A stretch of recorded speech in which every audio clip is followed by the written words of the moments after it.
knowledge about what happened, but you don't have a real sort of context to put it in about what's happening here at the same time that it's happening over there and how all this stuff interrelates and that kind of stuff. So I wanted to try to keep the Thursday night streams in a straight sort of chronological order to keep that a little bit easier for people to follow.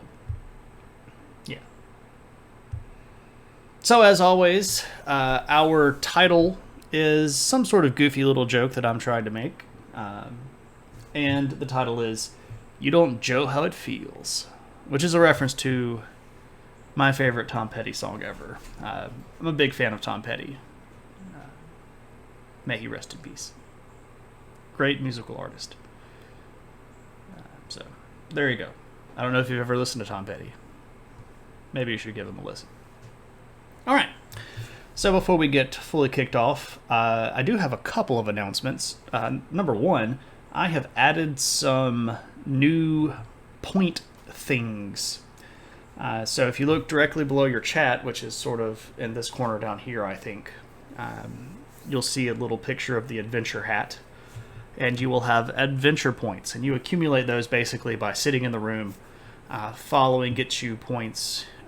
Participating in raids with me gets you points. Showing up in multiple streams in a row can get you sequential building points. And you could use those for things. They're not just down there to see who has the most, though some people like to brag about how many points that they have. So you can use those for a whole bunch of things, and I've added several new ones in the past couple of days. So make sure you take a look through those, and if you see something interesting and you want to spend some points on it, feel free. That's what they're there for. The Adventure Hat. Adventure. I really need to fill out some more emotes. I can add two more, one for tier 2 and one for tier 3 subscription. But honestly, the pain in the rear end that it went through just to get the first one was atrocious. I had to submit it 3 different times. It was just an absolute pain. Plus, I don't know if a fancy new emote is really enough of a draw for somebody to spend that much more money. I am grateful for the tier 1 subs that people give me and the Twitch Prime subs that people give me. And if you do not know that, I'm sure that most people that are familiar with Twitch know that Amazon owns Twitch. And if you link an Amazon Prime account with Twitch, you get a free subscription that you can give to the streamer of your choice, like my friend David Peterson, author and creator of Mouse Guard, and just generally nice guy. Or me. Or whomever. So whatever you want to do with it. It does have to be renewed once every month, so it'll cut out in the end, and then you have to sort of go renew it, so you can even spread it around a little bit. Give some to me or whomever or whatever. You do what you need to do. So, cool beans. Adventure Hat. Welcome, Kelly. Also, I can do all these shout outs, but I feel like, I don't know. I think I'll just do them anyway, because I programmed them, so why not? So there's one for David Peterson. Let's see if it actually works. Hey, look, there it does.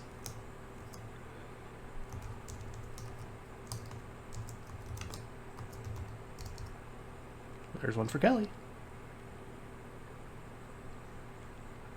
See? Streamlabs.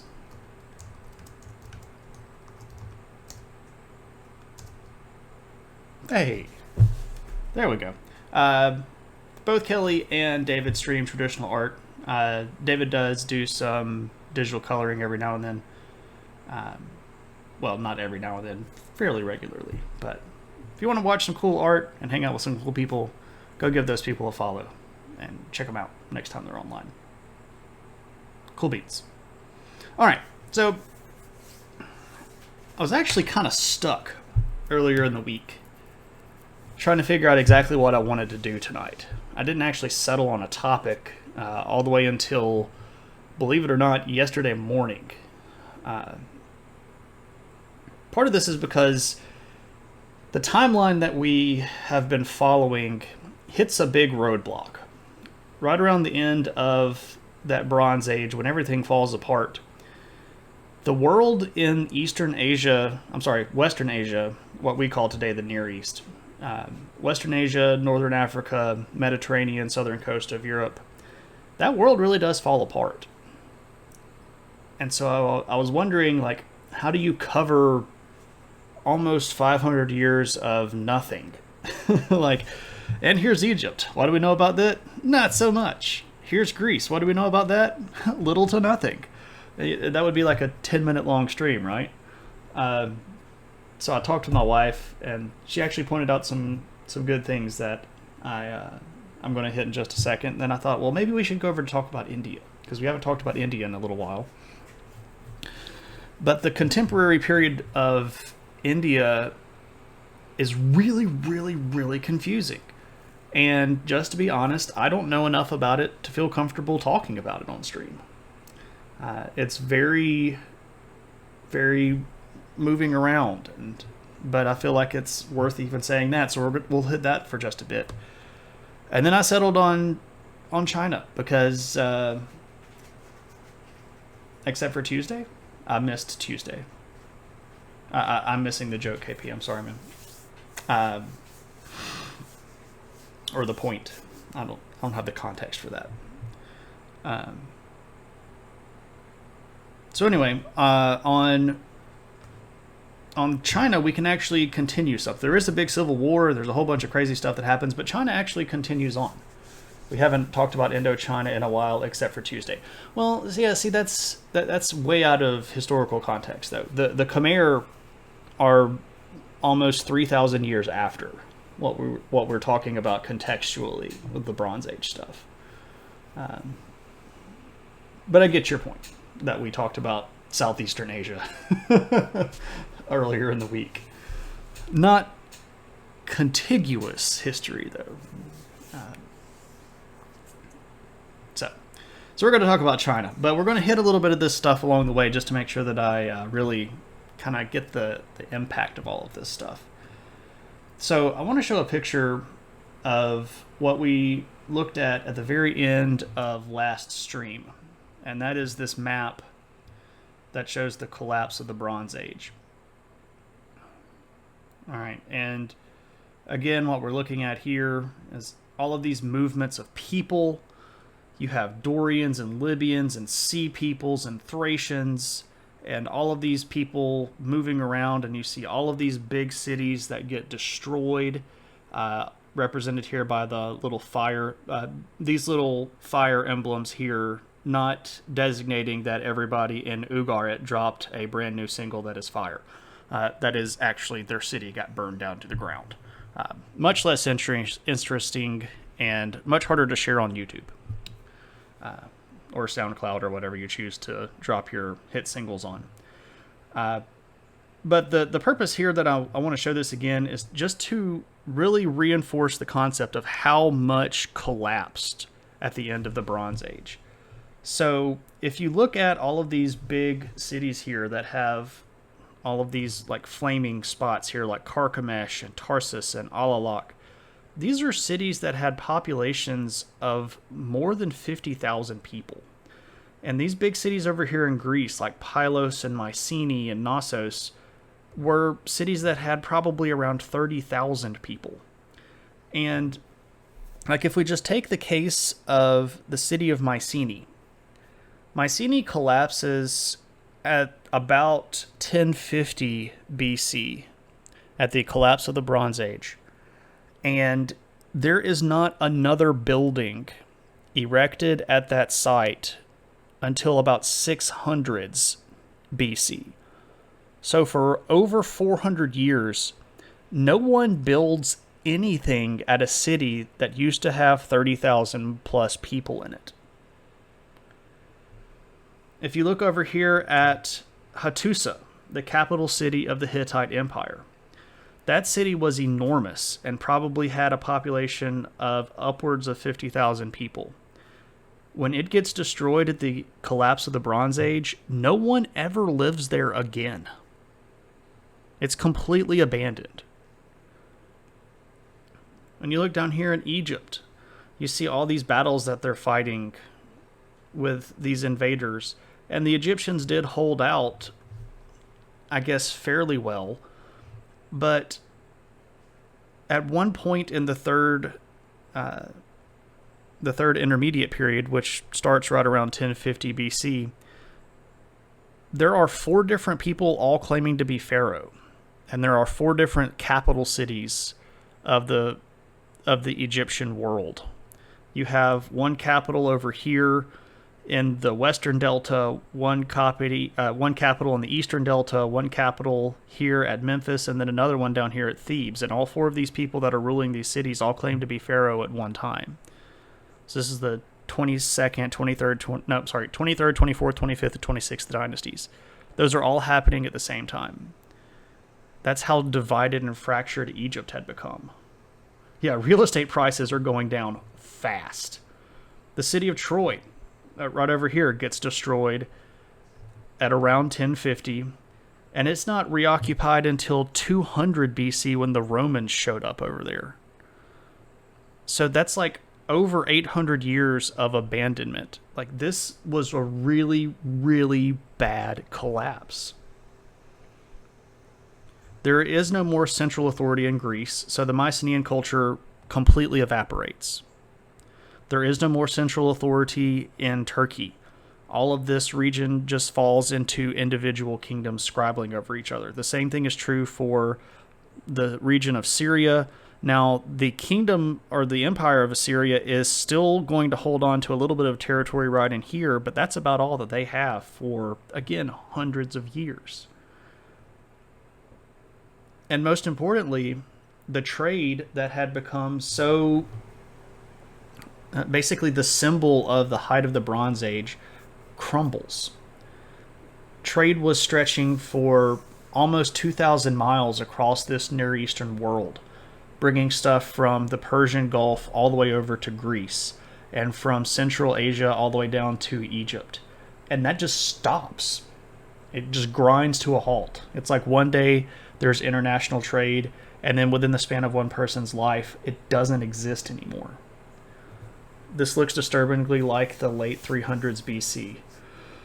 Well, I mean, there's a lot of war going on at that time too, when everything starts fracturing up.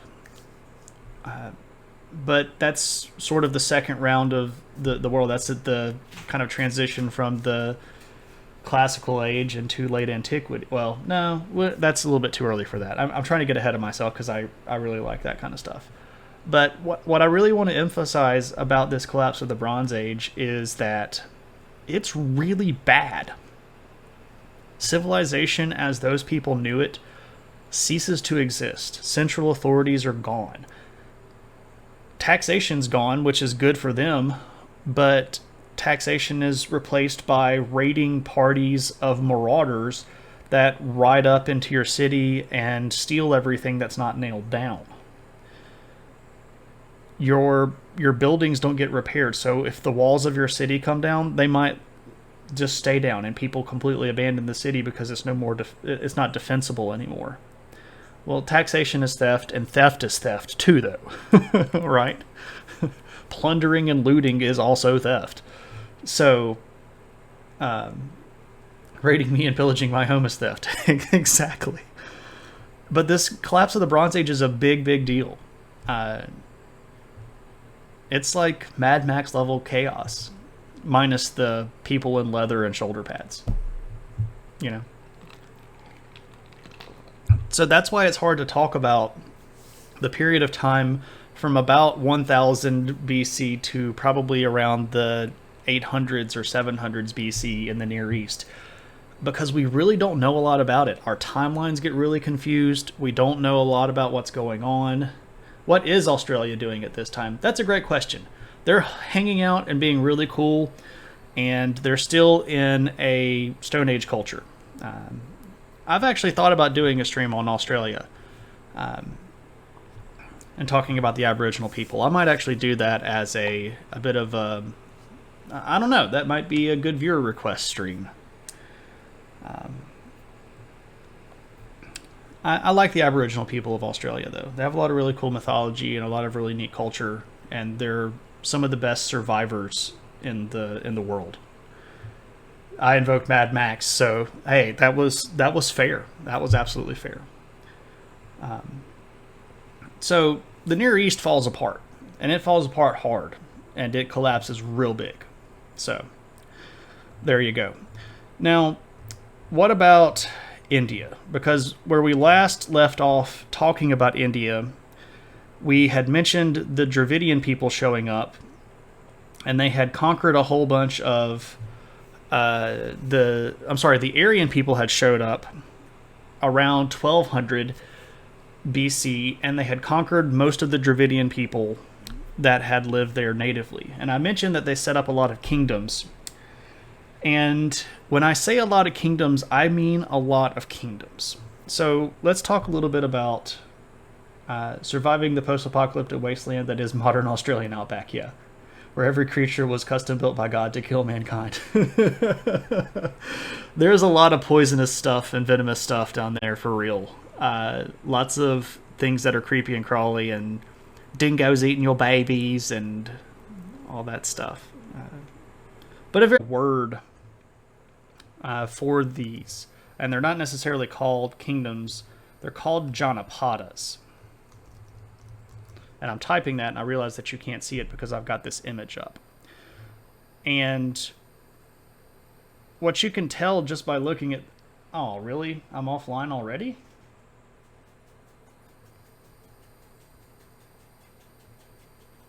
I'm not showing that I'm offline.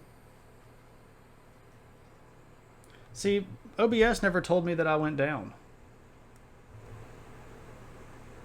OBS still says that I'm live. And I've had a green mark the whole time. Dadgummit Twitch. So where did I cut? What was the... I came back right around the time where you can't see what I typed. Okay, so what I was saying... I'm really sorry that's happening. I don't know what the mess is going on. My computer is telling me that my stream is actually ridiculously strong. No dropped frames, good bit rate. It doesn't show that my stream dropped over here at all. So, alas. So let's talk a little bit about India.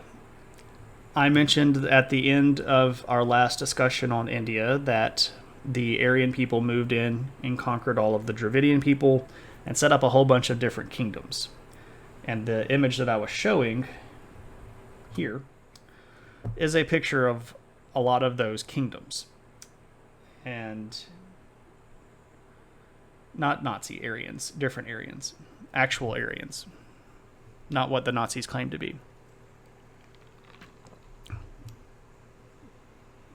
But good word association, I guess. Anyway, so you can see how many of these little places are here. There are lots of these kingdoms around. I haven't studied all of those. You don't really start digging into all the different Vedic kingdoms unless you're getting a master's or a doctorate in Indian history. The history itself is very difficult to determine. Some of these kingdoms pop up and exist for the lifespan of one person and then they completely evaporate. There's a lot of changing of regional boundaries. They fight each other all the time. And the word Janapadas is these kingdoms of the Vedic period in India. So I wouldn't even know really where to start trying to cover those as a stream. But I do think it's important to recognize that there is stuff going on over in India as well. There's a whole bunch of fighting going on. These kingdoms are almost constantly at war with each other. And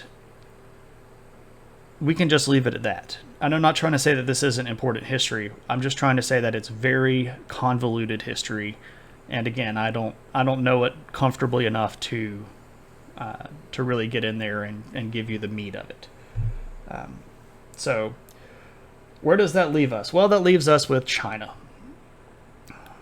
So we can talk about China because China has great records and lots of good history and a much less convoluted historical period at the time. So we talked about the Near East over here, Greece and Turkey and Egypt and Syria, all those countries falling apart. And then we moved over and mentioned, ooh, my mouse is going crazy. Hey, there's Antarctica. What is going on with the Google Earth?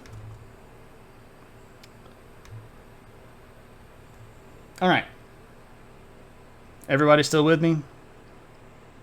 Or have I dropped again? Hopefully I haven't dropped again. Aliens? Okay, that works. I'll take it. Anyway, so India, doing stuff, doing crazy lots of stuff. But let's talk about China. So the last time we talked about China, we had brought them right up to the end of their Bronze Age. And we talked about the Xia dynasty and the Shang dynasty. You don't need to know about all that stuff to get what we're about to talk about. So the only thing that you need to know is that the Shang dynasty was very established and had a lot of expansion policy and set up a lot of sort of foundational Chinese structure. And now we're going to destroy them. The Shang dynasty controlled a fairly decent sized chunk of eastern China, this region over here. And I'm going to zoom in a little bit. I just want to remind everybody. So China today is this huge chunk of land right here. But that's not ancient China. Ancient China is mostly situated in this little pocket corner right up here. And if you look at where a lot of the big cities in China are, a lot of the big cities are still in that region because of the population density up there. Huge tracts of land. I like it, Fid. And welcome. Hope you're having a great one. Let me turn these boundaries off. Okay. So there is a bit of a divide here between what we might call Western ancient China and Eastern ancient China. And these are mostly going to be based around clan differences. So Chinese culture and their government and a lot of their tax structure and stuff like that is based around these powerful families called clans. And these clans they were much bigger than just one family. So, some of these clans would have extended families and all of the people that lived on the territory that they controlled. So when we say something like the Zhou or the Shang clan, we're talking about tens of thousands of people sometimes, right? So it's not just like me and cousin Jimmy and we're Clan McInnes, right? It's not the way that it works. So the eastern part and the western part of China during this period of time have some differences. And the Shang world is mostly centered around their capital, which is a place called Yin, which is over in the eastern part of China. But this western part of China is starting to become more powerful. And this is going to bring us to the last of the Shang emperors, whose name is Di Xin. I've got a picture of this guy. This is not a contemporary picture. He lived way, way back in time, and we don't actually have a lot of good pictures of him. But what we do have are later impressions of statues and things of this guy. So this is a picture of this guy. Di Xin. He is the last of the Shang emperors.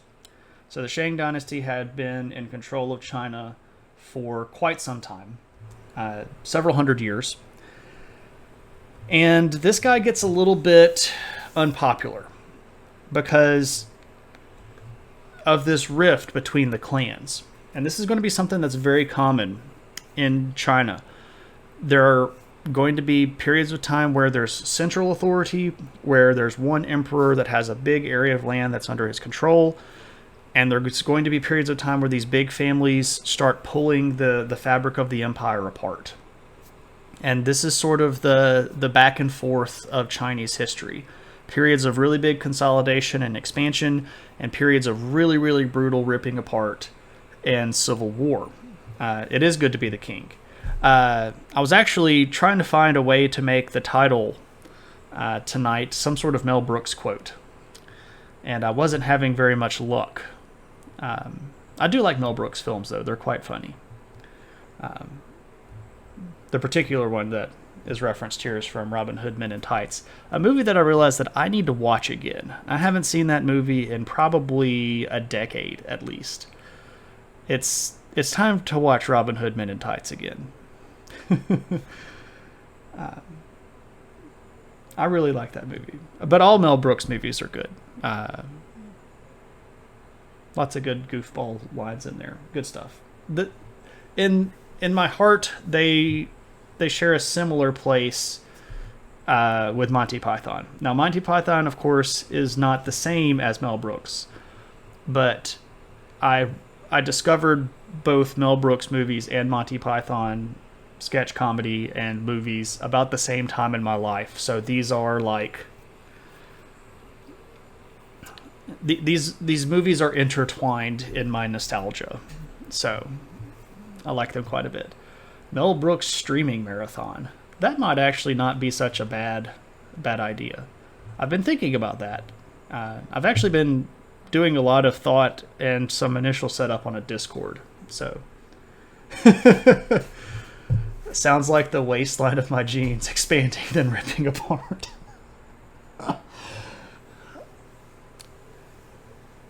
You're so tiny. For those of you that don't know, my wife is tiny. She's this tall.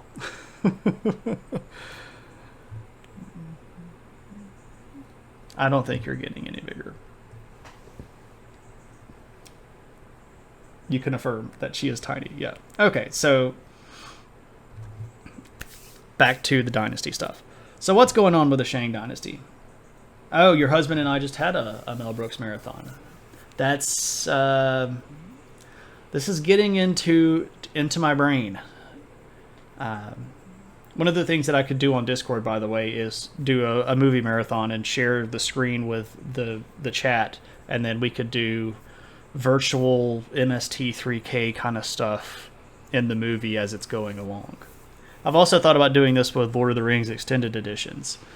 I'm trying to figure out a way to be more social on the internet and simulate having a whole bunch of people over, because that's not necessarily safe, responsible, or wise at the moment. So, wear a mask, people. Really? If Shredder wore a mask and fought 4 Ninja Turtles, you can wear a mask when you go to the grocery store. Right?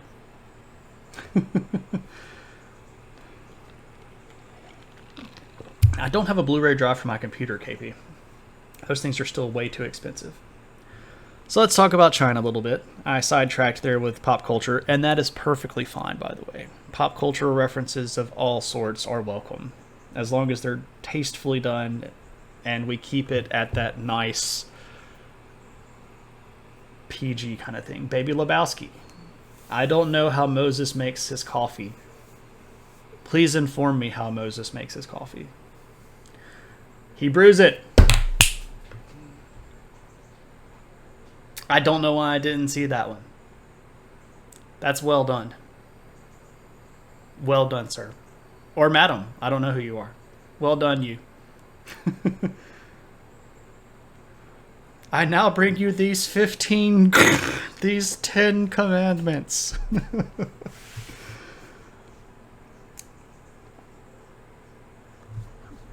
I'm totally going to steal that joke, by the way. Di Xin. What's up with this guy? Well, Di Xin was the emperor of the Shang dynasty. But his empire had expanded. And he has to start relying on some of his big vassals to do some of the heavy lifting, especially militarily. And one of his vassals is the Zhou clan, which is the sort of main topic of tonight. And it's spelled like this when we transliterate it into English, but it's pronounced Zhou. And the Zhou clan has a lot of oomph. They control most of the western part of the Shang Dynasty territory. And this is going to sort of make them a little bit antsy, right? If you control almost as much territory as the emperor, doesn't that kind of make you almost as powerful as the emperor? And Di Shen is not going to be a very popular ruler for his entire rule. He starts off being fairly popular, but around the last few years of his reign, he takes up with this new wife, and the history records him becoming just completely infatuated with this woman. And now some of this is pretty clearly done as propaganda against this guy. But it does seem that everybody realized that Joe, I almost thought about G.I. Joe as a stream name, but I thought that would be a little bit inappropriate. Does he get kicked in his D shins? He gets kicked in a lot of places. Anyway, so Joe Mama. I also thought about Joe Mama. I really did. I try to stay away from things that might be considered offensive to the people in question, though. Anyway, so Di Shen has this relationship with this new consort, and apparently everybody, and when I say everybody here, I mean like even down to the common people, understand that this guy's relationship with his new consort is an unhealthy relationship. Fid, I also almost went with, and Joeing is half the battle. And I also almost went with, and now you Joe. I'm glad to know that my brainwaves have seeped through, or your brainwaves have seeped through, and we're sharing a meta brain now. That makes me feel better.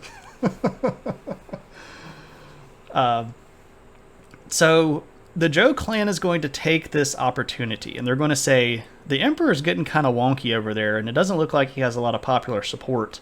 Let's see if we can sway some of the other vassals of the Shang Dynasty to come over to our side. And it's successful. They reach out to a couple of people that don't really like the Shang Dynasty, and they go, hey, what if the Zhou clan was leading? And some of them are like, yeah, that's nice. But then they actually also bring up this big army and they go conquer some of the Shang vassals. And at that point, the Emperor Di Shen is apparently so wrapped up in this relationship with his new wife that he knows the Zhou are expanding, but doesn't think that they're actually going to do anything. Like, oh, they wouldn't dare move against me. There's no way that they would actually do anything that would, compromise my position because I'm the emperor, right? Well, that's not what ends up happening. The assimilation has been completed. One of us. We are all Spartacus now.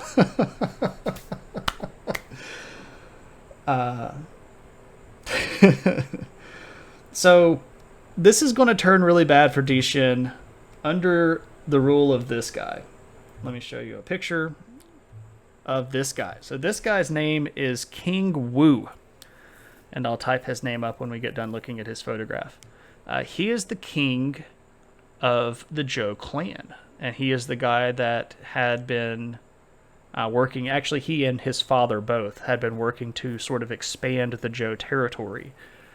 And he's the guy that's going to decide that it's time to take down the Shang Dynasty. And what he does is puts together this really big battle, and he marches out and kind of calls out the emperor. and meets him. I'm sorry, I was supposed to be typing these people's names. So Di Xin and King Wu. So Wu Zhou, or sometimes you see him called King Wu of Zhou. And they're going to meet on a battlefield at a place called Muye. And this is a really big battle. By all accounts of history, there are tens of thousands of soldiers on both sides. The fiendish King Wu. For those of you that don't know, that is a reference to Black Dynamite and a character on Black Dynamite called the fiendish Dr. Wu. That's another movie that I might need to watch because it's been a little while. Anyway, so at this big battle of Muye, Di Xin actually comes out. And he shows up on the battlefield to sort of like get up in King Wu's face and basically tell him to stand down.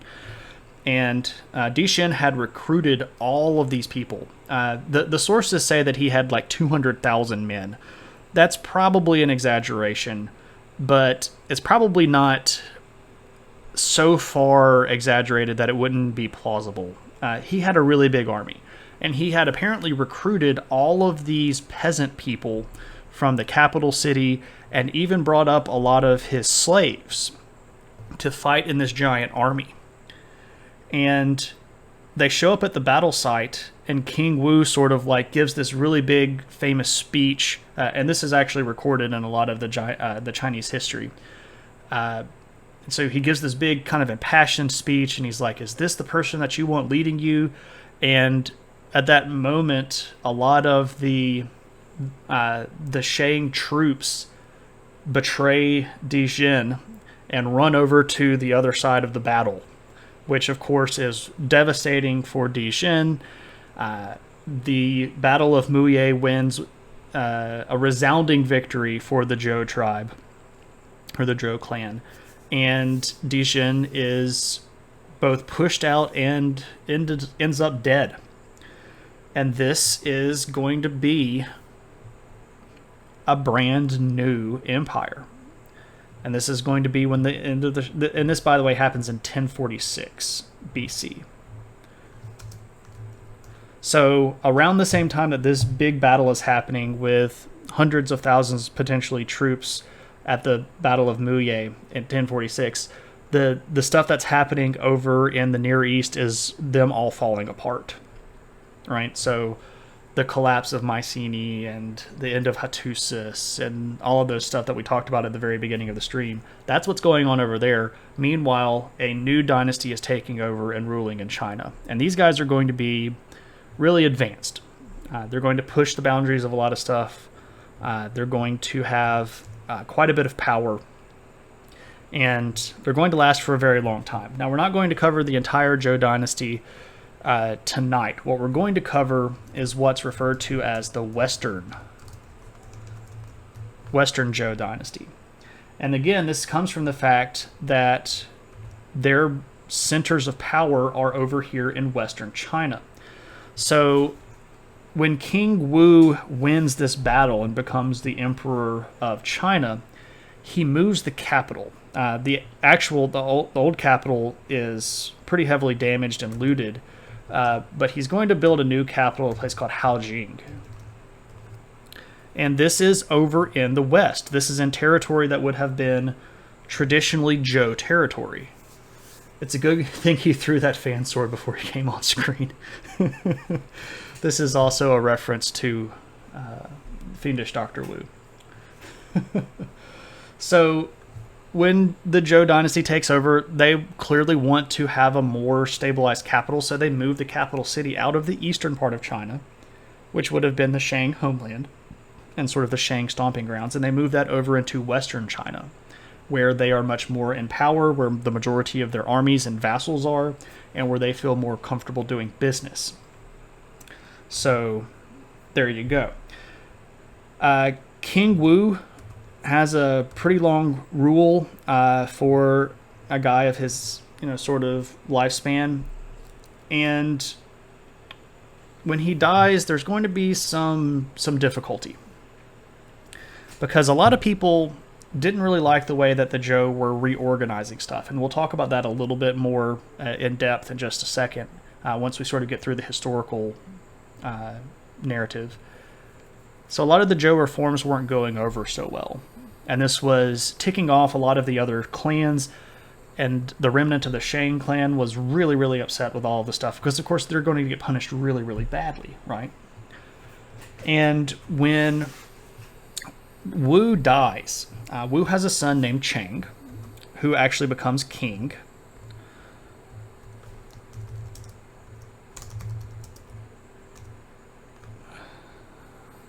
How do I've done something here to my...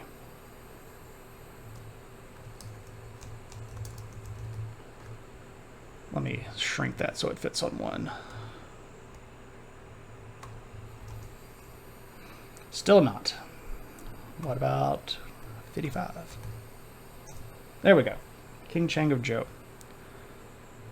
Can I do that? No. Can I do this? Hey, there we go. Give me some more room here. Alright, so King Chang of Zhou. This is Wu's son. And he takes over at a very kind of tumultuous period of time. Anytime you have a transition of one big ruler to the next, there's a potential for disruption. And one of the problems here is that the Zhou dynasty has a lot of male heirs, or a lot of people that could potentially be king. And Chang's father, King Wu, had a brother named Dan. Or Dan. Yeah, old Dan. He wants to be king. So Dan actually does want to be king. And he has the title Duke of Zhou. Lieutenant Dan, not so far from inaccurate there. So Dan is Chang's uncle. And Dan says, no, Chang is far too young to be king by himself. And this is clearly not true. Chang was an adult. He would have been well into his 20s, perhaps on the youngest end. He may have been 18 or 19, but even that was pretty clearly considered ruling age. But Don really wanted to sort of run the show. So what ends up happening is that Don forces his nephew into this weird ruling power sharing structure. And that doesn't go over so great, because they don't... I mean, Chang ends up sort of living with this scenario because he can't really do much about it. His uncle had the control of the entire military, and it's hard to argue with the people that are running the military in these ancient periods of time. He Palpatine Chang's Vader. I don't know if I can make a Star Wars comparison here.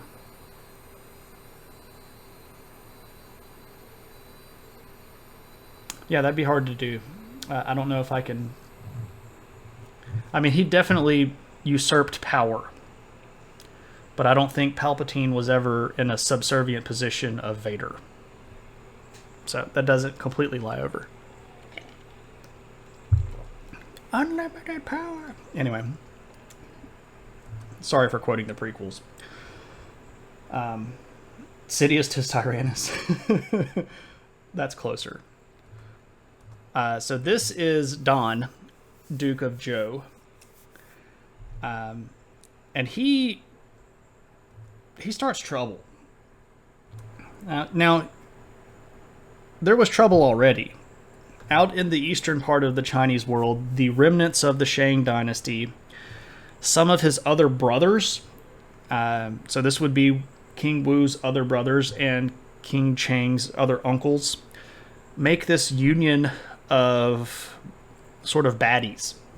And so they put their armies together and they go, well, I mean, if an uncle is going to be king, it should be the oldest uncle, not the one that's just happening to be closest to the king at the time of his ascension, right? So there's this big civil war. And it does a lot of damage, and it sort of puts the Zhou kings right back in the same sort of place that the Shang dynasty had been, because they're having to fight their own family. And this is going to end with the royal army of Chang and Dan defeating the other uncles and the remnant of the Shang dynasty. They actually destroy at this point the old Shang capital city. So like they literally burn the whole thing to the ground. So that's like the full end of the Shang power base. And they do expand all the way over to the Pacific coastline. So they do a lot of conquering. But when you start adding all of this land, you have to have people that can govern it for you. And to try to keep, and again, this expansion power is the same problem that the Shang had. The reason that the Zhou were powerful is because the Shang had given the Zhou so much land. Well, Dan thinks that he's got this thing figured out, right? And instead of giving the land to vassals, these people that are going to be subservient to you, but not part of your family, Dan comes up with this concept of feudalism that he calls the Fengjian system. And here's how it works. Every time the Zhou dynasty takes over new land, so they go conquer a new clan or they bring in more territory, instead of picking a subservient clan to govern that, they stick one of their family members as the governor. So basically the Zhou clan male lineage becomes this giant mine of administrators and bureaucrats and governors. And that works for a little while. And basically everybody in the Zhou dynasty gets land. This was also another sort of nod at the fact that there were other males inside of the Zhou leadership that were really sort of miffed that Dan had taken over. So this is his kind of appeasement system of, look, don't try to attack me again. Take this big chunk of land. You can go rule it. As long as you recognize that you are part of the Zhou clan and you pay your taxes on time, we're going to be cool, right? Nepotism level, imperial bureaucracy. Exactly. Exactly. This would be like if Palpatine had a whole bunch of clones. Oh wait, never mind. Yeah. Anyway. But here's the thing. What happens when you run out of cousins? Yeah, because the thing about the Zhou dynasty is that even after the life of Dan and the life of Chang, they continued to expand because they had figured out this Iron Age technology. They had new iron weapons and armor. They had lots of population. Those same iron tools were going to help them make more food, and we'll talk about all this a little bit more in depth later on. Wait, EU or D-Cannon? Right. So they keep expanding, and what's going to happen is as they continue to expand, they're going to be expanding in all directions, by the way. So they expand both up here to the north, over here to the east. They control lots of this territory over here on the Pacific coastline, even down here into the southeast. So the Zhou are going to continue pushing, and they're going to run into people that aren't ethnically or culturally Chinese. And of course, they're going to call these people barbarians. And these barbarians are going to be a real trouble to them because the Zhou had sort of really started liking this idea of expansion. Every time you go expand and you conquer something, you loot it and you bring back a whole bunch of money. And this is really great for the empire, right? Not so good for the conquered, but great for the conquerors. But these barbarians are not always going to be just pushover kind of people. Which brings us to the rule of King Zhou. Let me show you this guy. So this is Dan, Duke of Zhou. One more thing about this guy. He is a usurper. He weaseled his way into power. He should not have been king. But Confucius, when he's doing his sort of revision of Zhou dynasty and Han dynasty history, Confucius loves this guy and sort of turns him into a national hero. So even though he's a kind of skeevy emperor power craver, he becomes a hero of ancient China. All right, so this is King Zhou.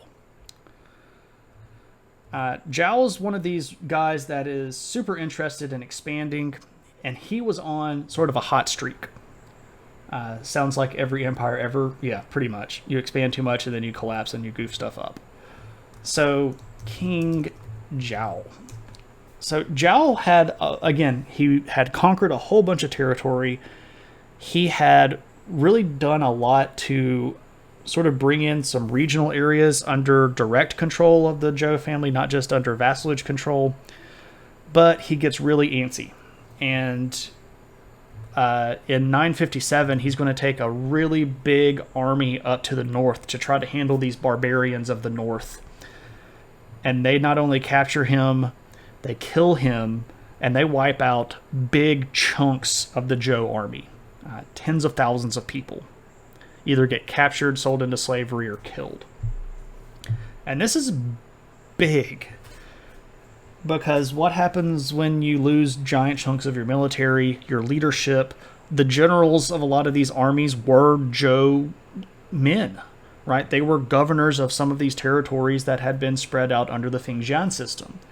So what do you do when all these Zhou males die? Well, you gotta rely on other people. And this turns right back into the same situation, right? So you're giving land to fourth cousins. Hey, we're going to use our marginally better weapons to subdue this primitive tribe of semi-wild people that managed to live for a long time in a very harsh environment. Oh crap, they're not primitive, just not like us. They're kicking our tails. Yeah, that's the story of history. And now I can shut the stream down. Yeah, it's pretty accurate, KP. That's good. Yeah, I like it. I like it a lot. So, by the end of the 950s, the Zhou dynasty's in bad shape. I mean, they're still very powerful and they're still in charge, but they had lost a lot of their influence because they're now having to trust people that are outside the clan, outside the family. They're having to give these territorial governors more leeway, and that's going to be sort of the beginning of the end for the Western Zhou dynasty. Because when we move into what we call the late Western period, which is about 922 BC, you're going to start seeing a lot fewer cool things. No, goodness gracious. Pardon me.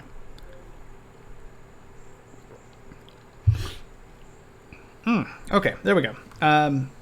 Like the number of documents that get distributed from the emperors go way down.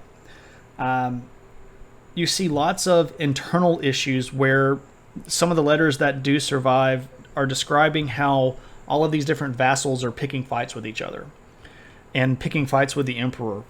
And the emperor's having to use one group of vassals to pacify another group of vassals. And this is all being done inside the empire.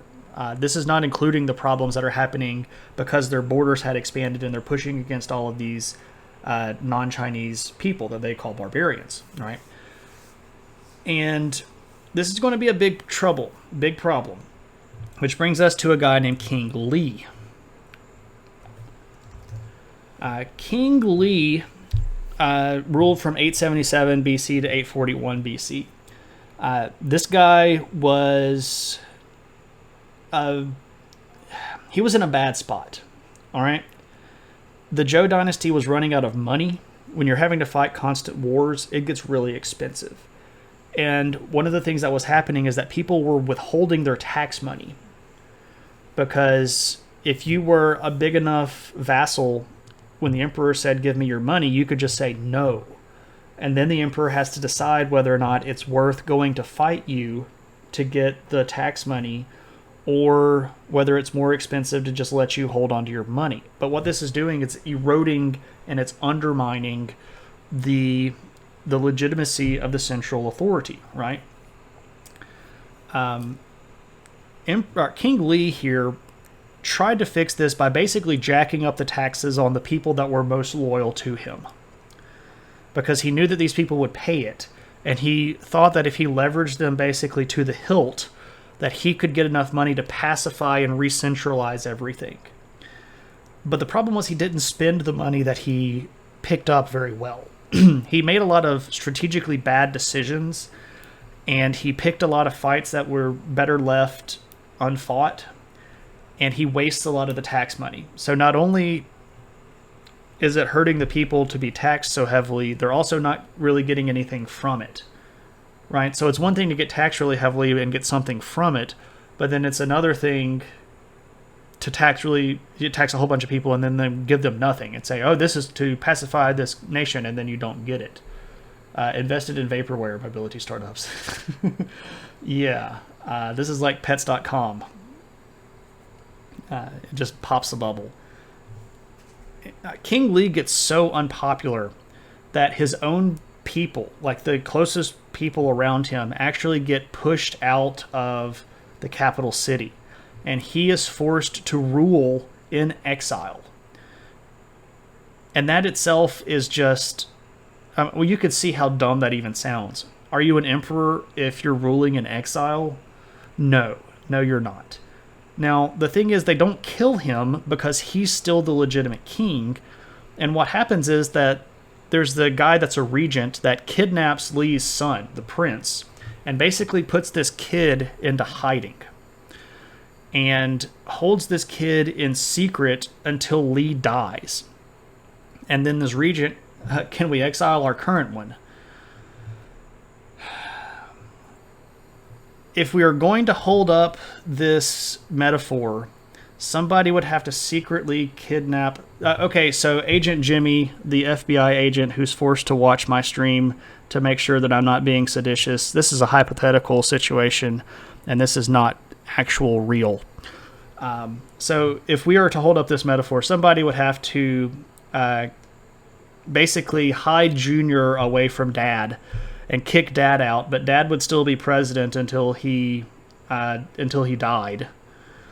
And then the regent, probably, we'll call him Regent Pence, would keep Junior in the wings until Dad died, and then put Dad in the throne. So you're still being ruled by the same family,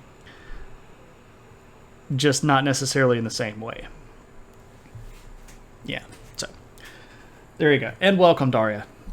Glad you could hang out. Hope everybody is following Daria already. Great artist, good person, in the middle of a crunch right now. Regent Mitch. Oh. That would actually be more accurate and probably worse. Anyway. When King Lee dies, his son gets put on the throne, and his son's name is Xuan. King Xuan. And he gets to take over at a pretty young age, not like, in his tens or in his early teens. He's a young adult. But he has an opportunity. He had been raised outside of his father's influence, and the people of the sort of administration, the larger Zhou leadership, thought this guy was somebody that could save the Zhou dynasty, right? If they raised him the right way, if they got him away from his dad, taught him how to be a good leader, taught him how to be a wise spender of money, this was going to save the dynasty. And he does. He tries. He tries a lot to fix a lot of the problems, especially his early reign. He does a lot of stuff that seems to be very well liked. Restores a lot of the faith in the Shang emperors, but he starts having problems. Most specifically, my knowledge of other historical events tells me this is a lie. Yeah. Over in the West, where the kings had expanded into this region over in here, there were a lot of people that were not very fond of being under the command of the Zhou. And they're going to start causing a lot of trouble, which is going to bring Xuan right back into the same sort of problems that his father had, where he's having to rely on these vassals and he's having to tax people really heavily to fund these war efforts. And the vassals just don't care for him. They rebuke him publicly, which is like a big no-no. And he has some of them killed, including a very popular guy that seems to have been sort of the leader of the anti-Zhou resistance. He had this guy killed, even though this guy was well, let me rephrase. Historically, this guy is considered to be blameless in the death. Now, you know how history gets. Was this written after the fact? Absolutely. Was this potentially shaded to make King Zhuan look bad? Potentially. Anyway, so he has some of these retainers and vassals killed, and then he has to go out and fight. And history records that this leader of the anti-Zhou sort of powers, his angry ghost shot Zhuan with a bow and killed him while he was off in a battle. Now, did he get killed by a ghost arrow? No. But this is part of the larger sort of mythos of how this guy ends up dying. This is sort of the end of the Western Zhou. Now, there's another guy that takes over. Oh, I forgot to show you King Zhuan. So this is Zhou again. Here we go. King Zhuan, who got killed by the ghost of an angry retainer. Aliens, yeah, would have been cooler.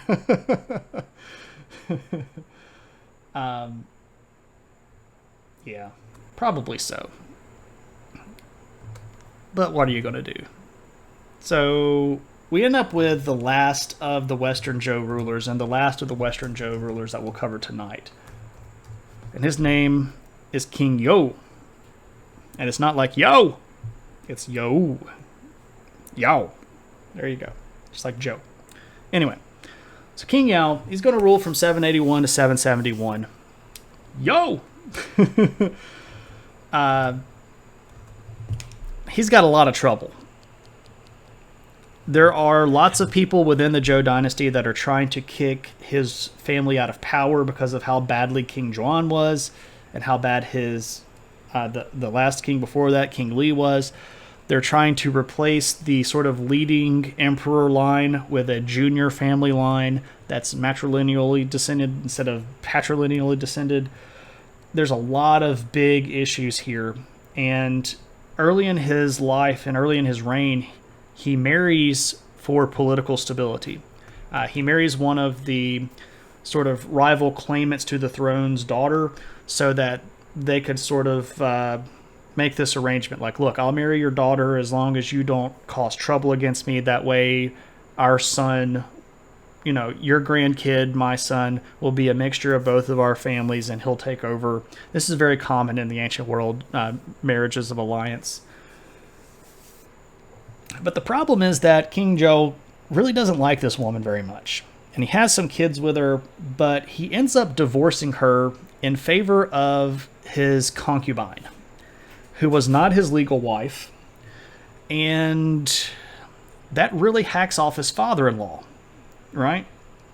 Basically, I don't want to be married to your daughter anymore. I've got the son out of her that I needed. I'm going to go hang out with my concubine.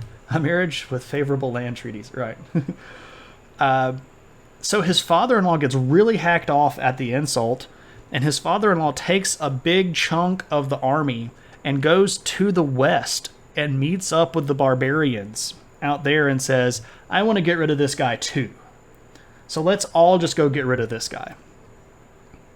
And in 771, this combined army of Western barbarians and his own people, including his own family members, push out King Zhou.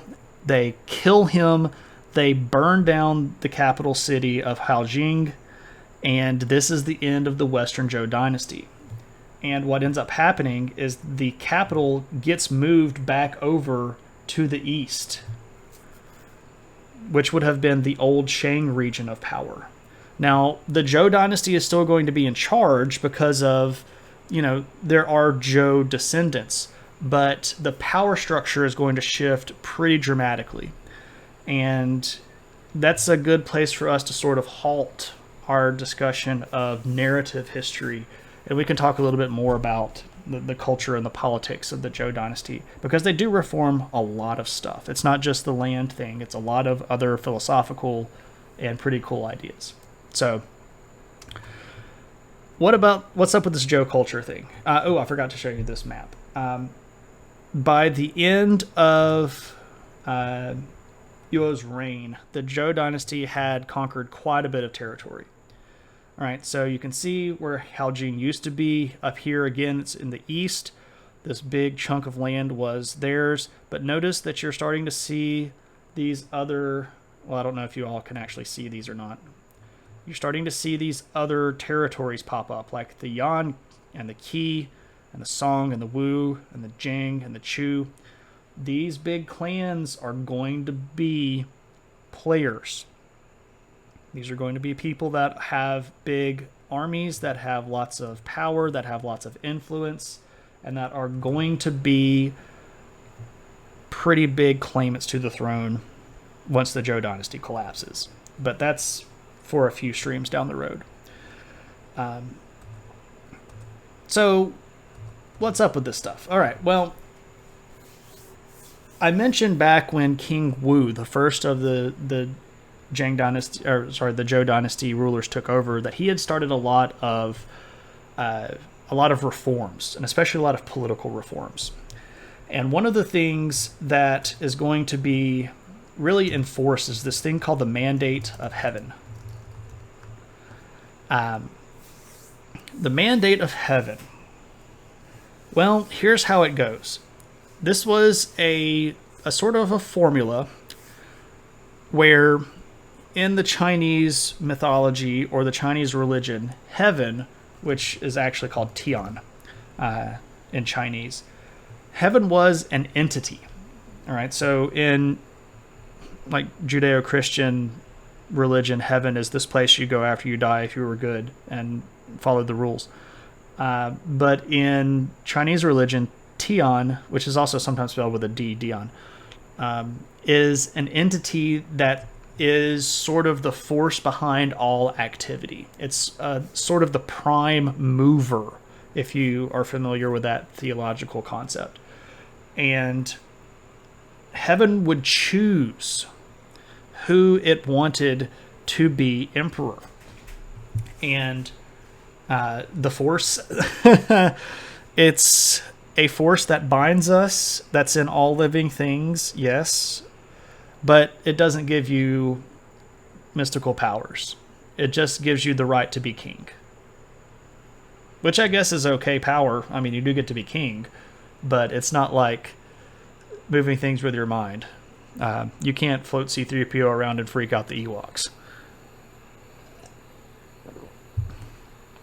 That was, wizard powers. But all those Chinese martial arts movies. That's wire fighting.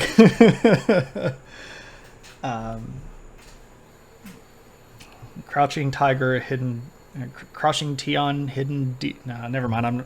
Anyway. I'll take it. Anyway, so the Mandate of Heaven is basically the sanction of heaven to be king. And there was really... You mean Jet Li can't run on water? No. No. So there's a pretty famous statement here, and I'll give it out to you. So the phrase goes, "He who wins is king. He who loses is the rebel." And this is sort of a philosophical loaded phrase here, right? So who is king? Who has heaven's mandate to be a leader? And the idea is, if you're a winner, you're the king. We're going to be winning so much, you're going to get tired of winning, right? But if you lose, you're a rebel. Especially when it comes to challenging the current ruler. So let's say I'm a ruler and there is one of my vassals or one of my family members that thinks it's time for me to leave power. So they're going to bring rebels against me. If I defeat them, clearly heaven is on my side. But if they defeat me, clearly heaven's mandate has moved from me and onto that leader of the rebel, and that person is now rightfully king because heaven said so. And this is a really important concept because this idea is going to be a centerpiece of Chinese imperial policy all the way up until the 1900s AD. So for over 3,000 years, Chinese emperors are going to use the mandate of heaven as a legitimizing factor of why they should be emperor. Sounds very Confucius-y. It is very Confucius-y. Confucius picks up on a lot of this.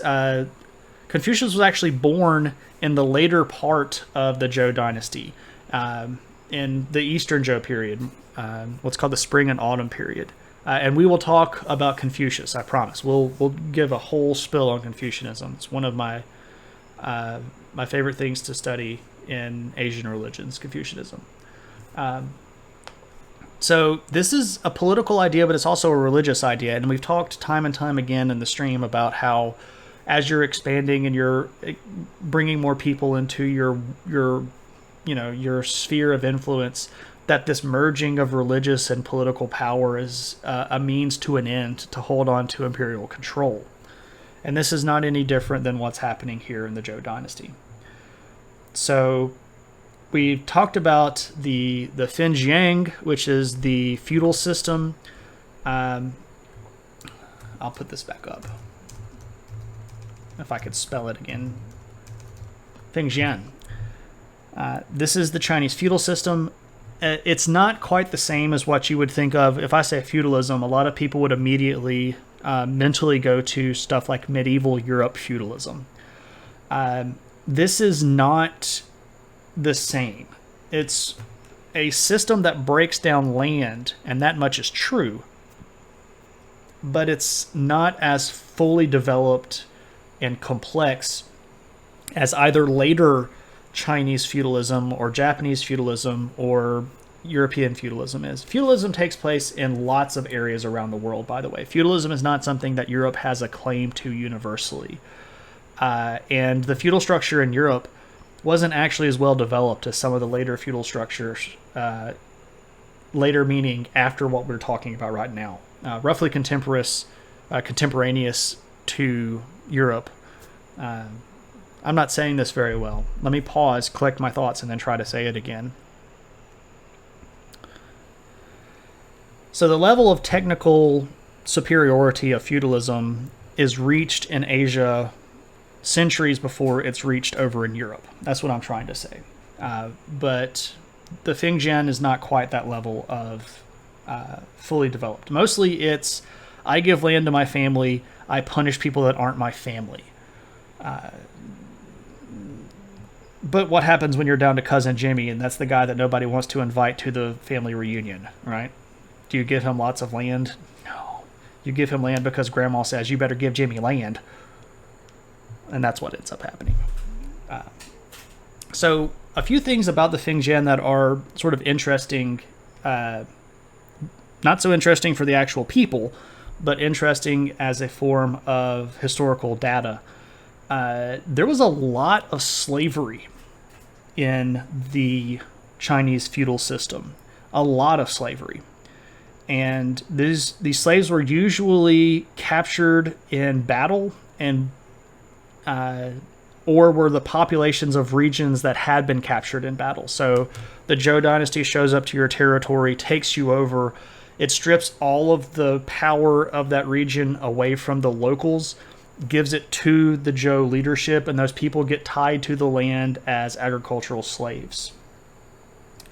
So it's a weird kind of system. Another sort of weird little thing about the Finjiang is that merchants were considered property. They weren't fully considered slaves, but they were considered property of the lord that ruled the area. A better metaphor for this is like every little governor had a team of merchants, and merchants were always under the threat of being traded. So let's say I'm a pottery maker in a region, and my pottery becomes very famous, and people start recognizing the skill that I have to make pottery. another lord could approach my lord and say, I'll give you $10,000 for that guy to come work in my territory.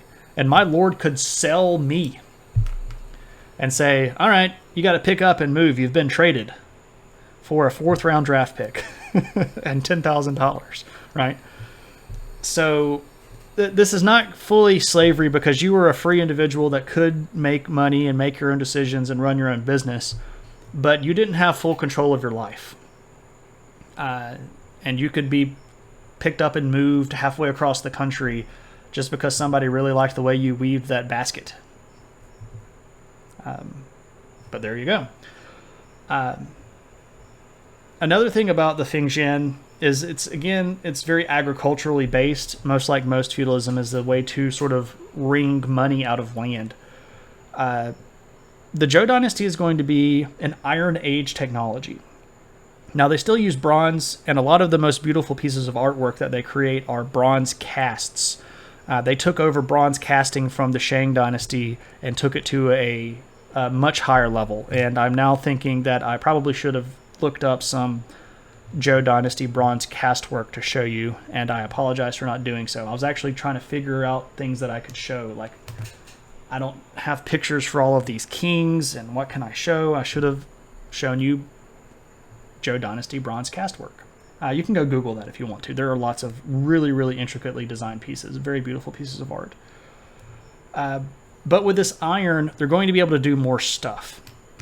They're going to be able to create new farming implements, especially stuff like plows. Iron plows are huge because this is going to allow you to move lots of earth really quickly, pulled, of course, behind draft animals. They're going to make lots of agricultural advances. They figure out new irrigation techniques. They do a lot of stuff with hydraulics, not just like, hydraulics on a car that make it bounce, but moving water around and trying to find a way to harness the power of water. They do a lot of stuff with that. They develop different types of fertilizer. So they recognized that certain crops would pull more out of the soil than others and developed multiple different types of fertilizer to apply to different types of fields. They established crop rotations that would go along with this fertilizer mix. So what I'm hearing is they started running on water. Well, Junk Collector, I have been proven wrong. I will have to take back my statement. Well, no, I can still amend. I can still make this work for me. Jet Li is not Zhou Dynasty Chinese, so he did not run on water. And thus I have salvaged my reputation. It was a good attempt, though. I'm a sneaky, sly kind of guy, though. It'll take more than that to trip me up. I would say you'd have to wake up pretty early in the morning to get one past me, but that would assume that I'm asleep. And I haven't really been doing very much of that lately. So, with all of these agricultural changes, one of the things that is going to happen to the Zhou Dynasty population is that it's really going to explode. Which is another problem, because then you have more people that you have to keep happy and more people that you have to govern. You reject my reality and substitute my own. Alright, well, that's okay. Everybody can see things their own way. But remember, this is kind of like my digital pavilion here. And I do enjoy sharing it with all of you. I don't know where I was going with that. Fertilizer plus sparks equals explosions? Sure, why not? Some of it was nitrogen-based, which is kind of explodey, and some of it was poo-based, which gives off methane that can be kind of explodey. So I don't think they were making fertilizer bombs, though. They don't really start doing gunpowder stuff until about 2,000 years after this, in the AD time period. That's under the Chinese Renaissance, under the Song Dynasty, which I'm super excited to get to. Love the Song Dynasty, but you said they exploded. Yeah, not like it's metaphorical explosion, population explosion. So with this higher population, of course, they're going to be pushing more people into social classes.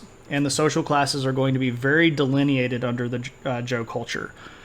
We've already talked about merchants being a specific a class or type of people. Slaves are different types of people. Freed farmers that are considered Chinese farmers are a social class. Your warrior leadership is sort of a social class. And of course, your Zhou leadership is at the apex of that. So with all of the social class stuff, you're going to need things that differentiate you, which of course is why silk becomes so big. Now, we have talked about silk before. The production of silk had gone way back into historical time periods of China. It had been going on for almost 1,000 years before the Zhou dynasty ever took over. But Zhou dynasty is when silk is really, really going to be turned into an export. Not just something that people wore around the region, but a full-out international export. And the trade in silk is going to start ramping up a lot during this period. And it's going to start bringing in a lot of money into the Zhou coffers. This is going to be one way that they try to level out the problems that they had with taxation, because the emperor was going to be able to control the trade and control taxation on trade, which could happen at a lot of different places and happen all year round as well. So there were taxes on the trade system. There were a lot of people that got in big trouble for trying to smuggle stuff out, trying to hold back taxes, and trying to sneak out silk, especially silk production. There were several times where the emperors had to sort of lock down the idea of selling the secrets of silk production to other kingdoms and empires.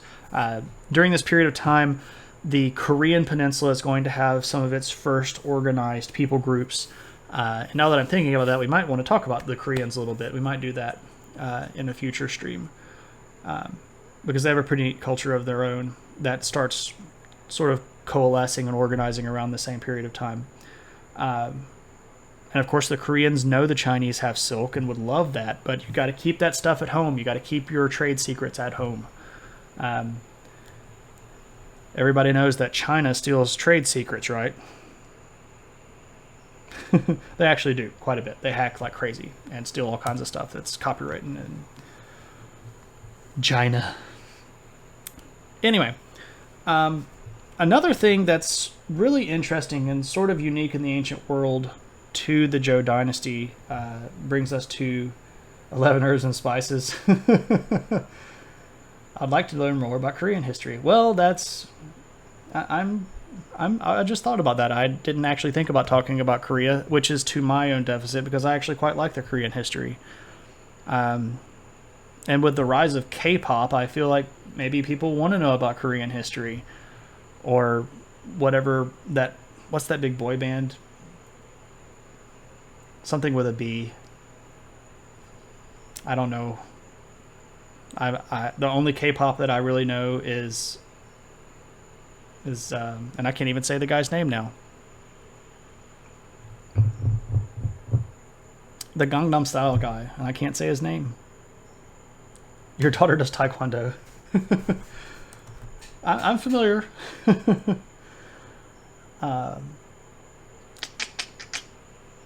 Psy. Yeah, there it is. Now I'm really going to have to... BTS. Thank you, Kelly. I wanted to say BTK, but I was like, no, that's a serial killer.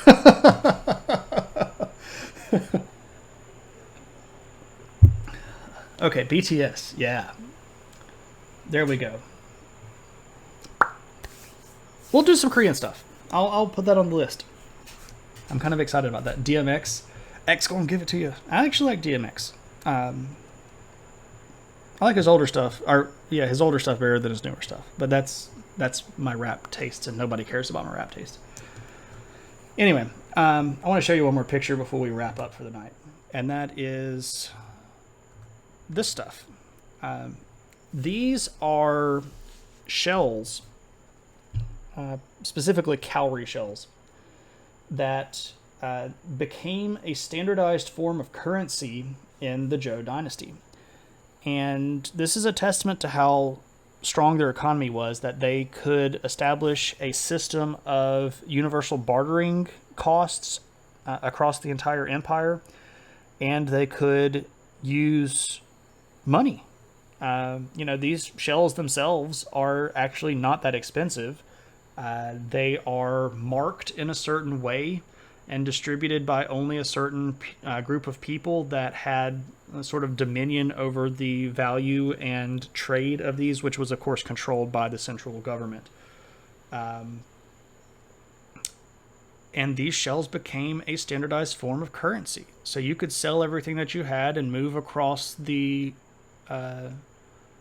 country and link up with an early version of a banking system that was backed by the central government and trade your cowrie shells in and gain access to your wealth. This is a pretty advanced kind of stuff.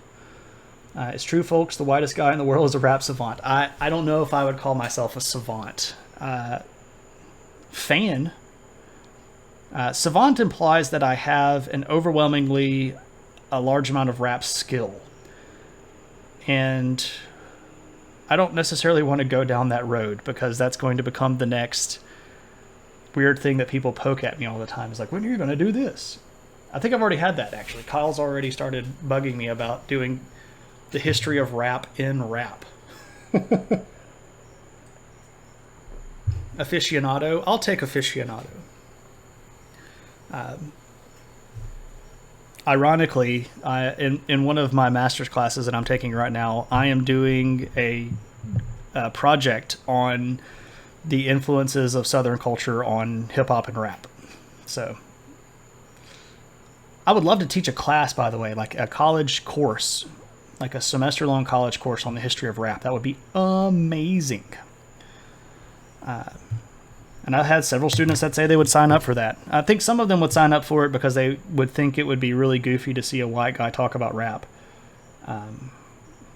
So it would get window shopping credit, like, that guy is going to teach history of rap. But anyway. Okie dokie. So that brings us to the end of my discussion. If you all have any questions about Zhou Dynasty stuff or any of the stuff that we've covered tonight, please let me know. If you would like to history of protest music course. Well, rap wasn't originally protest music. And if you're trying to bait me into talking about the history of rap, that's a topic that should be brought up as a viewer request episode. And I'll bet that if it hit the viewer request episodes, it would probably get hit on the first one. History of protest music in general. Protest music is a lot bigger than just rap, though. It wouldn't be a bad thing. There's a lot of history wrapped up into music. But if anybody wants to spend any adventure points, they're down there in the corner. Again, I have added quite a few new things that might tickle your fancy. If you want to spend some of those, tell them about your new adventure point redemption. Yeah, I can go through those specifically. So for those of you that don't know, you can click the little adventure hat button and it will show you a whole bunch of different stuff. And I can kind of run through these a little bit. So some of them are sort of preloaded by Twitch and they don't get used that often, but I still have them around. One of them is highlight your message. So it just kind of like highlights it in the chat so that I don't miss it. But that's why I have mods. Random history fact is exactly what it says. You type something in the blank and then I try to give you a random history fact about that. Random world capital. You can either say, just give me one on a certain continent, or you can say, what is the capital of so-and-so? And I'll try to guess. I do know a lot of those. I don't know all of them, but I do know lots. Do an impression. Pretty self-explanatory. Let slip the puppy of war is me calling the puppy up and either getting her to give you side-eye, which was not my intent that time that she gave you mad side-eye. But I know people love the puppy, so there you go. Rank 3 things is pretty much what it sounds like. You give me 3 things that are similar, like, what are your favorite breakfast cereals? Rank Cinnamon Toast Crunch, Lucky Charms, or Fruit Loops, or stuff like that. You get how that works. You can do whatever you want as long as it's safe for work. You can unlock the Adventure Hat emote even if you're not a subscriber. You can play around with the adventure hat. The modify emote thing, I think, is a bit of a waste because they don't last forever. You spend 900 points and you get to put like cool sunglasses on the adventure hat, but it only lasts a little while. I might actually get rid of that one. You can summon the opinion hat, which is this guy, which was generously donated to the cause by KP. And I will give you my opinion on a subject. You can summon the adventure hat, which is this lovely guy that has been with me all around the world, and I will tell you a fun little story from around the world. And I was thinking specifically about... Oh! Okay, now people are like throwing stuff at me. Hold on a second. Just throwing an idea. Jolene. Jolene. There we go.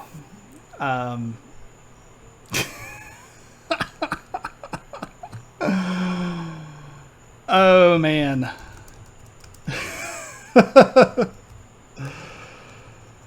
I'm sorry, I'm laughing about... about Jolene.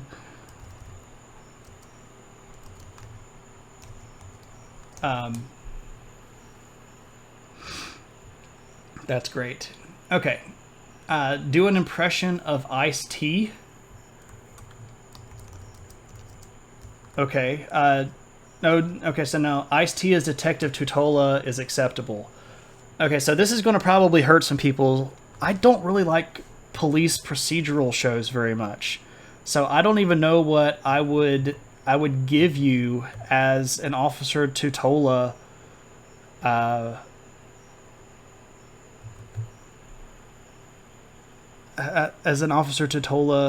quote. I don't even know his thing. I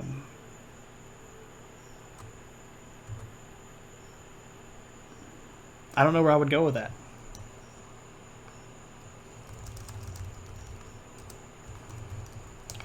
Sorry, Kelly.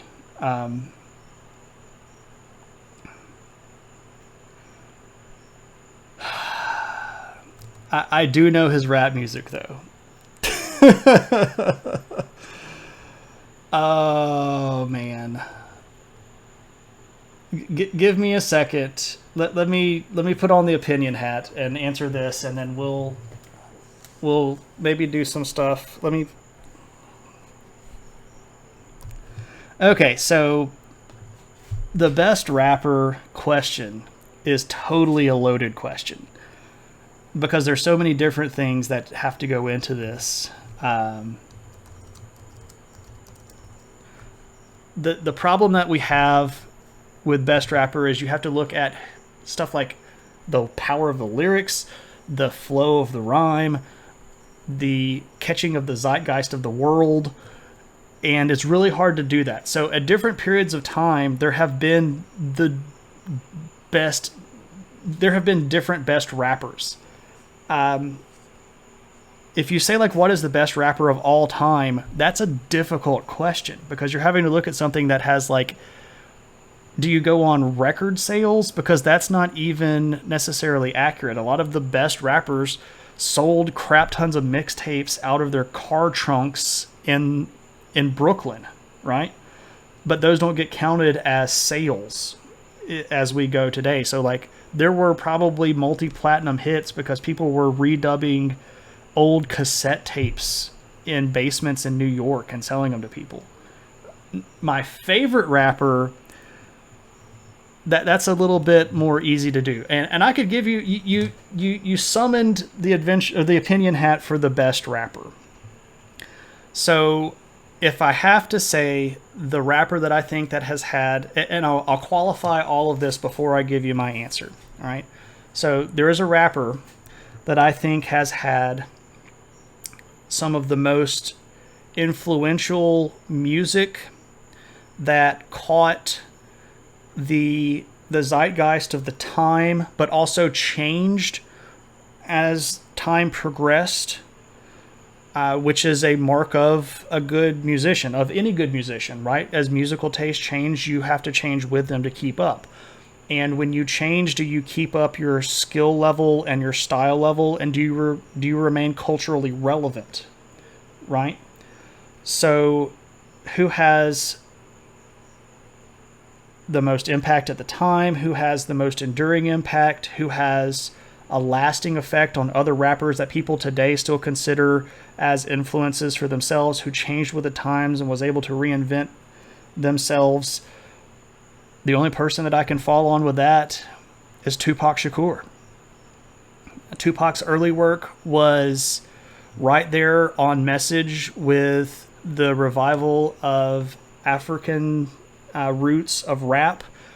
He had a lot of social message stuff in his early work that was incredibly powerful. And I'm not just saying this as somebody that likes rap, but like if you go look at early Tupac lyrics, he's talking about stuff like people not being able to decide whether or not they want to buy food or take care of their elderly family members' medicine bills, which is stuff that still rings true today. But then he also rode out the time into the world of what you might call gangster rap and was still super on point about oppression by systematic racism and systemic issues within stuff like the police departments. So, I mean, that's my answer. I think the best rapper of all time, if you look at it in all of those individual ideas, has got to be Tupac.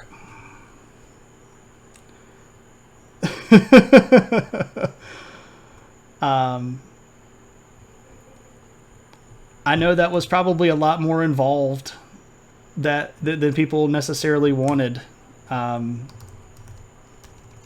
But such is life.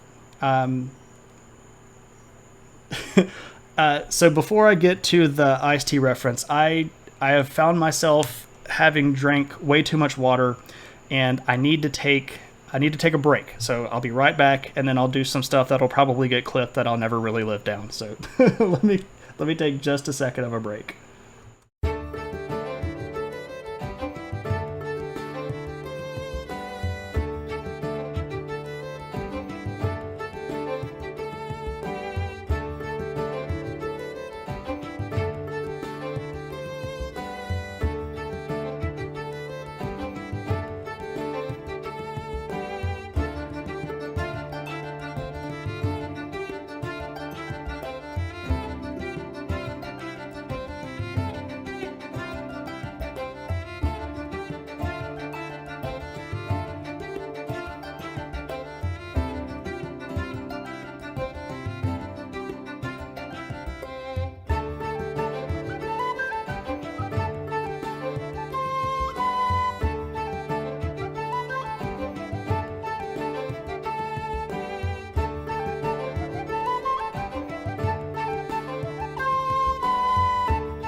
All right, let me take this off. Thank you all for being patient. Normally, I can make it all the way through, but I've been drinking a lot of water, worrying if the whole not being able to sleep thing was some sort of head nasal issue that I needed to kind of flush out. You don't know any of that stuff. You don't really want to care about all that stuff. So I've been asked to do an iced tea impression. I can't do Officer Tutola, but what I'll do is I'll give you a little bit of a little bit of old rap school stuff. My personal favorite AiH song, maybe your favorite AiH song, is got to be 6 in the Morning. So I'll hit you with a few bars from 6 in the Morning. 6 in the morning, police at my door. Fresh Adidas squeak across the bathroom floor. Out my back window, I make my escape. Don't even get a chance to grab my old school tape. So, there you go. I hope that was worth your 200 points there.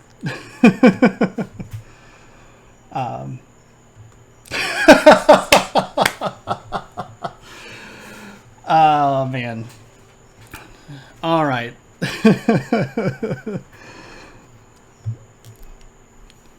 Oh, man. I love rap music. I really, really do.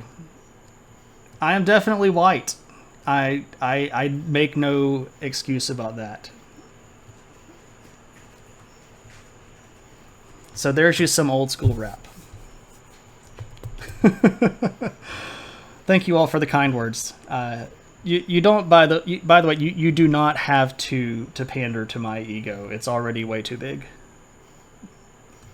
Did I make you listen to Swedish rap yet? No, but now I'm intrigued and I'm going to have to. Kelly, send me a link. I'd love to hear that. Meatwad from Aqua Teen Hunger Force.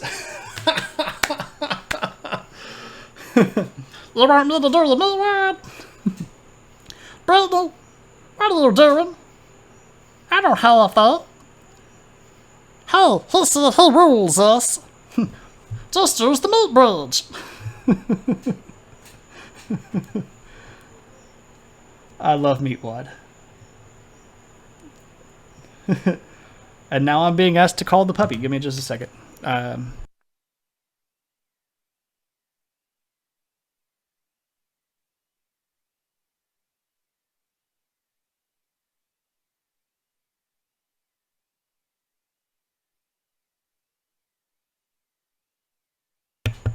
Here she comes. Come and see me. Come and see me. Come here. Come on. Come on. Oh, yes. There's the puppy. And she, of course, has the chicken, which is her favorite thing in the world. It is so gross. Oh, the puppy. Can I have this? Can you give me sugars? She just wants the chicken. Here, give me sugars. Give me sugars. Just give me the chicken back. Dang it. Oh, man. That chicken, it's so gross. So gross. Thank you, Daria, for perpetually putting that in the atmosphere of the world. I'm not ashamed of it. I know people are going to go, hey, do that rap thing again. Do that rap thing. Hey, white boy. Hey, white boy, do the rap thing. I don't mind it. I like it a lot. You couldn't resist. That's fine. Share it with everybody. It might get me some more viewers. All right. Anybody else have anything they want to do? I'm going to check to see who is around. Hey, white guy, draw me a power girl. You don't want to see me draw anything, man. That's my wife. My wife is an excellent artist. As a pickle. Alrighty, let's see who is around. I was around, nobody knows. Oh, okay, there's an interesting thing. I just sang a few bars of a song.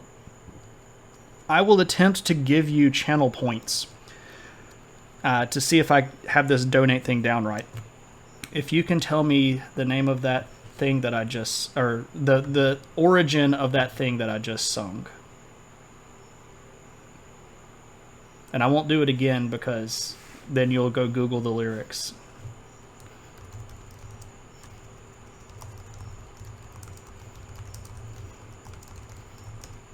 And I don't know if anybody heard me anyway. He turned himself into a pickle. You weren't paying attention. Yeah, that's okay.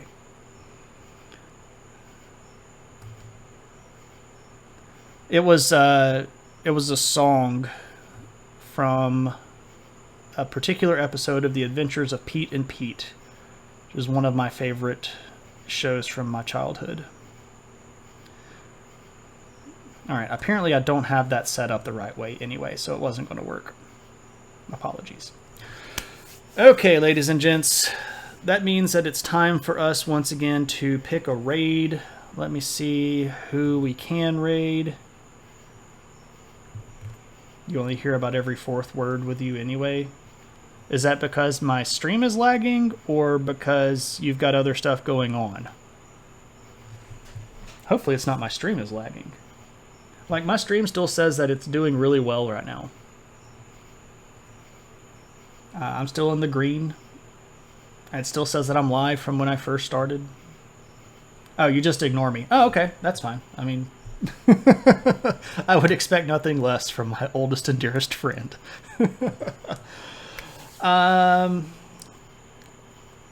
Oh, I didn't get to the last one. The last new thing that I added in adventure points. For 10,000 adventure points, and I know that seems like a lot, but there's a reason for it. For 10,000 adventure points, you can pick a topic by yourself for a viewer request stream. I will make certain that anything that has been voted on goes first, and I want to preserve everybody being able to have input on that viewer request stuff, so I'm not going to get rid of that. But if you hang around and show up, I would like to reward everybody with that option. And making me do goofy stuff is one thing, and that's a fun way to interact, and I really do like that stuff a lot. I wouldn't have put it in there if I didn't think it was fun.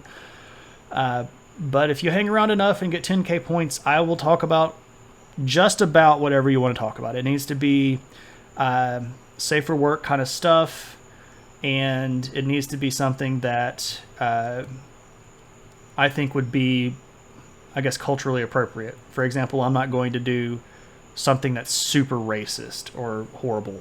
Can you cash in your 150k David points? I have 199,000 David points. I'm almost about to hit 200k. I don't need another 150k. But David is actually adding a lot of stuff to his channel too. So you can start burning through those if you want. Alright, as it goes for a raid, the only person that I'm following right now that has stream live is our friend Lee. We do raid him frequently, but I would not be opposed to raiding him. Anybody else following anybody that is online that you could give me as a suggestion? Maybe it's somebody that I know. If it's somebody that maybe I've heard of before or been around enough to know is an okay place, we might take a suggestion for leading the raid. We should address him as King Lee. See, but that would be kind of an insult because King Lee wasn't such a great king.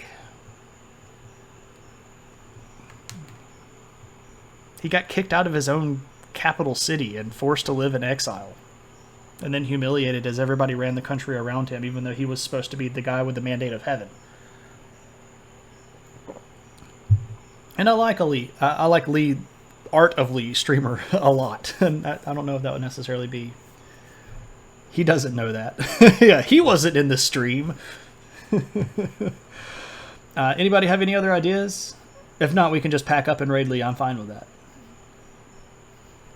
Anybody have ideas? Have ideas? Have ideas? Anybody have ideas on who we can raid? You got nothing? That's okay. Alright. Let's go raid Lee. Thank you again, as always. I appreciate everybody for coming out. Thank you for the banter and the interaction and the laughs. Appreciate everybody hanging around. Really does bring a sense of kinship. I made the reference the other day in another Twitch streamer's room that Twitch has sort of become the eye of the hurricane for me in the world, and that I know that I could come here and have a good time and hang out with cool people and talk about stuff that is beneficial to the world. and actually maybe do a little bit of impact on stuff instead of everything being so crazy and just bat crap outside of it. I do know that Twitch can get super toxic if you go over to the gaming world, so don't go spend too much time over there. But our corner of Twitch with our friends and even people that I'm discovering are in our larger corner of Twitch. It's good stuff. I really appreciate you all for coming out. Thank you very much. If you aren't already, make sure you click follow. If you'd like to, you can hit that subscribe button. I'd really appreciate that. Still saving up money for some new tech stuff. I've got some programming things that I want to change over the next few days. Maybe when we come back next week, I'll have a couple of new frills and doodads that I can show off. Remember that we are kind of reverting back to our normal every other week viewer request schedule. So next Tuesday, we are not going to have a stream. Our next stream is going to be next Thursday at 7, and we're going to talk. I initially thought that we were going to talk about Buddhism, and we might still do that. But I'm thinking about maybe covering Korea and catching them up to time. So we'll think about that. One way or the other, I'm sure we'll all have fun. And I hope that everybody has a pleasant week between now and then. Thank you all very much. I'm going to hit the raid button. I'm going to throw up the goodbye screen, and we'll go raid. As always, our battle cry is adventure, and we will throw up some adventure hats. Unlock them if you want. Share them if you got them. Thanks, everybody. Have a good night. And